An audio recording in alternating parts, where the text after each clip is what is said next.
દુર્ઘટનાને લઈને ગુજરાત હાઈકોર્ટમાં સુનાવણી। ઓરેવા ગ્રુપના માલિક જયસુખ પટેલ સામે પીડિતોએ અરજી કરી છે। ઓરેવા ગ્રુપ વળતર અંગે સ્પષ્ટતા કરે તેવી પીડિતોની માંગ છે।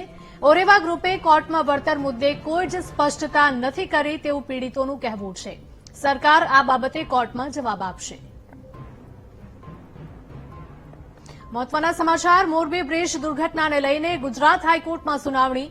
ઓરેવા ગ્રુપના માલિક જયસુખ પટેલ સામે પીડિતોએ અરજી કરી છે।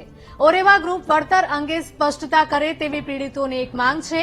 ઓરેવા ગ્રુપે કોર્ટમાં વળતર મુદ્દે કોઈ જ સ્પષ્ટતા નથી કરી તેવું પીડિતોનું કહેવું છે। સંવાદદાતા દર્શલ જોડાયા છે ફોન લાઈન પર। દર્શલ, જણાવશો કે મોરબી બ્રિજ દુર્ઘટનાને લઈને ગુજરાત હાઈકોર્ટમાં સુનાવણી હાથ ધરાઈ હતી।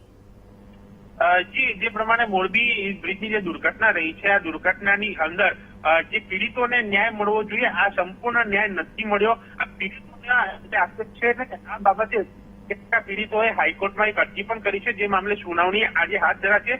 આ પીડિતોનું સ્પષ્ટપણે કહેવું છે કે જે પ્રમાણે ઓરેવા ગ્રુપે જે વળતરની વાત કરી છે તે વળતરને લઈને કોઈ પણ પ્રકારની સ્પષ્ટતા નથી। ઓરેવા ગ્રુપે કોર્ટમાં વળતર મુજબ કોઈ સ્પષ્ટતા કરી નથી, જે મામલે આજે દલીલો થઈ શકે છે। સાથે જ રાજ્ય સરકાર કોર્ટમાં જવાબ રજૂ કરે તે પ્રમાણે પણ અહીંયા હાલ માહિતી જે છે તે મળી રહી છે, એટલે કે આજે રાજ્ય સરકારમાંથી પણ આ મામલે જવાબ રજૂ કરવામાં આવી શકે છે। સાથે પીડિતોની પણ અહીંયા દલીલો રહેશે। સાથે જે ઓરેવા ગ્રુપના વકીલ જે છે તે પણ અહીંયા હાજર રહીને તે પણ અહીંયા દલીલો કરી શકે છે। દલીલોના અંતે, સુનાવણીના અંતે અહીંયા સ્પષ્ટ થશે કે આખરે પીડિતો પ્રત્યે કોઈ અહીંયા સુનાવણી સામે આવે છે જે જાહેર થાય છે કે પછી હજુ પણ પીડિતોએ ન્યાય માટે અહીંયા ઝંખવું પડી રહ્યું છે, તે પ્રમાણેની માહિતી આ સુનાવણી બાદ એ સામે છે। પરંતુ હાલ આ જે અરજી ઉપર આજે સુનાવણી હાથ ધરવામાં આવશે, જેમાં અલગ અલગ વકીલો જે છે તે અહીંયા દલીલો કરશે અને પીડિતોની રજૂઆતો અહીંયા રજૂ કરવામાં આવશે। સાથે સરકાર પણ પોતાનો જવાબ રજૂ કરશે।